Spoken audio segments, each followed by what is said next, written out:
Is your iPhone's Wi-Fi acting like a stubborn house guest who refuses to connect?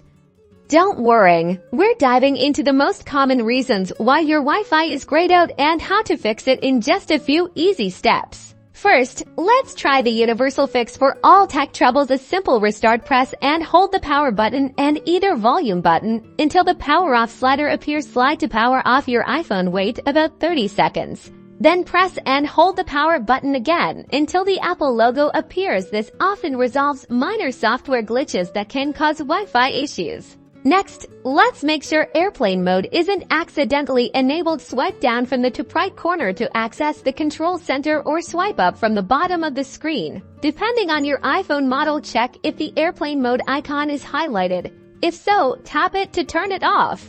If that didn't work, navigate to your iPhone settings app, then tap on Wi-Fi. If Wi-Fi is still grayed out here, we need to reset your network settings. This will erase all your saved Wi-Fi passwords, so be sure you have them handy.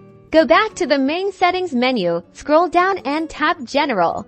Then scroll to the bottom and tap Transfer or Reset iPhone. Then Reset Now. Tap Reset Network Settings. You'll be prompted to enter your passcode. After entering your passcode, confirm that you want to reset the settings. If you've tried all these steps and your Wi-Fi is still stubbornly grayed out, it's possible there's a hardware issue. In this case, your best bet is to contact Apple support or visit an authorized service provider for further assistance. They'll be able to diagnose any potential hardware problems.